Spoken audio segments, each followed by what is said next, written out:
Want to know the 5 techniques you should focus on to help you with your self-discipline? Watch this video, and if you find value, share and click the subscription button below.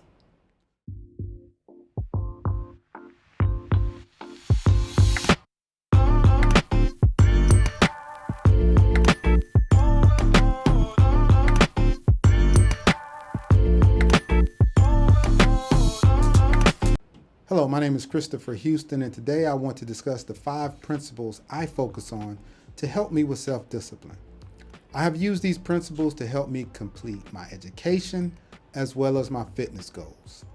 These principles were taught to me by my parents, and they have served me for over 40 years. Before I get into the principles, I want to say that having self-discipline is hard, and we have to work at it every day. A lot of my friends and family always ask me, how do you stay so disciplined? My simple answer is, I promise myself I won't quit. Jocko Willink, author of the book Extreme Ownership, says this: when thinking about completing a task, envision what it feels like when you are done. The first principle is take ownership of all your decisions. I grew up in Birmingham, Alabama in the 70s and the 80s. My mom and dad still live there to this day. They grew up there in the 40s, 50s, 60s, 70s, and 80s.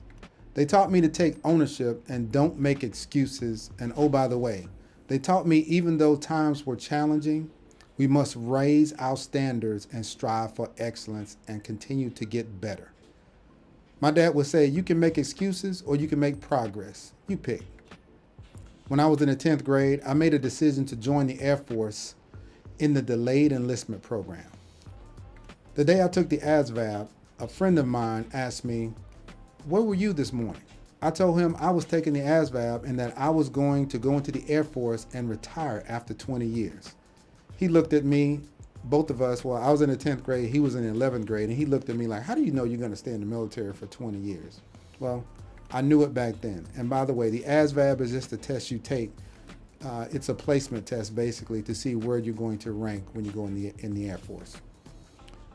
Now, me and this gentleman, we're still friends today. After 36 years, we still laugh at that conversation we had when I was in the 10th grade. What kept me going was I promised myself I wouldn't quit. Taking ownership and promising yourself you won't quit helps your self-discipline. The next principle is find a why and develop habits that are in line with what you want. Aristotle was quoted saying, "We are what we repeatedly do. Therefore, excellence is not an act, but a habit." Let's look at 2 of my habits, reading and working out. I say they are habits because I work out for about an hour and a half each day, and I read for about an hour a day. What I do most of the time is I will buy a book in audio format, and while I'm listening to the book, I will take notes. I will read over those notes and see how I can apply something from the book in my life. Most individuals don't think they have time to read an hour a day, but we tend to make time for things we really want to do. At work, my boss recommended we read the book, The 5 Dysfunctions of a Team. I bought the book in audio format, and after about 3 days, I was able to have an in-depth conversation about the premise of the book. Since reading is more important than watching TV is for me, it's easy for me to get through these books. Another habit I have is working out. I normally work out in the gym, but as you know, the gyms have been closed for a little while, a few months. Now, it would be easy for me to say, well, there's nothing I can do, so I won't work out. Nope, that's not me. I still work out for about an hour and a half. I walk 4 miles and do an ab routine every day. I also work in pull-ups, dips, and push-ups on most days. Reading and working out is a habit for me. Finding your why, creating habits around that why helps your self-discipline. Next is be a leader. I used to think being a leader meant leading a group of people. Well, that's part of it. That's partially true. The first thing you have to realize is you must lead the most important person on any team, yourself. I believe all great leaders have 3 things in common. The first is work ethic. 4 of my favorite all-time athletes are Michael Jordan, LeBron James, Kobe Bryant, and Tom Brady. They all had unmatched work ethic. Now, we can argue who we think the GOAT is or the best ever. We can go over stats and championships, but I guarantee you what we all will agree on is the fact that their work ethic was unmatched. The next thing that all great leaders have is vision and anticipation. Wayne Gretzky was quoted as saying, "I skate to where the puck is going to be, not where it has been." As leaders, we need to anticipate and have vision. Over the past 4 years, I have been preparing teams to work remotely. Not because I knew there would be a pandemic, but because I could see the technology trending in that direction. When the pandemic forced a lot of program managers to work from home, we were prepared. Anticipation, vision, and work ethic helps our self-discipline. The next principle we should work on is humility. We have to be teachable and open-minded. We must collaborate, accept that there may be another way to do things and another way, or even worse, the way it's always been done. We have to get that out of our vocabulary. We're only going to do it because it's the way it's always been done.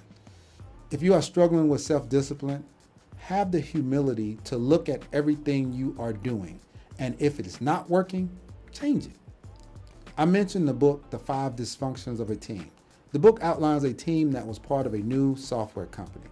The team had the backing of several angel investors, a great software idea, and they went out and hired the best executives. The one problem was they were missing deadlines and they were not leading in market share. Actually, they were third. They brought in a new CEO to the team. Her main objective was to help the team operate as a team. She taught all of the executives how to have humility and accept a new way of thinking about team dynamics. Having humility helps your self-discipline. Lastly is delayed gratification. The old adage, good things come to those who wait, well, that's true. Zig Ziglar was quoted as saying, "Be careful not to compromise what you want most for what you want now." A well-known study conducted at Stanford University in the 60s explains a lot about why it's beneficial to have delayed gratification. In the study, children were placed in a room with one marshmallow. The lead researcher gave the children an easy instruction. You can eat the marshmallow now or wait 15 minutes and receive 2 marshmallows. The researchers found that the children who were able to wait for the second marshmallow without eating the first one scored higher on standardized tests, had better health, and were less likely to have behavioral problems. Consider the results of this study and think about yourself and your actions. Are you able to wait for things you really want, even if it involves sacrificing pleasure and satisfaction now? I'm not sure if my dad knew about this study, but when I was in the 8th grade, he said, when you get your job, son, and you're out there in corporate America, and you're tempted to overspend and use credit cards too much, do this little exercise. He said, try and save the money first, then pay for the item. He said, if the item costs $2,000 or $3,000 and you save that money, you will find that whatever it was that you wanted, you may not want it anymore. Practicing delayed gratification helps your self-discipline. In this talk, we discuss taking ownership, develop good habits, developing leadership skills, humility, and delayed gratification. All these things will help you with your self-discipline. I hope you found value in this video. If you did, please share and subscribe. My name is Christopher Houston. Thank you very much. Good night and God bless.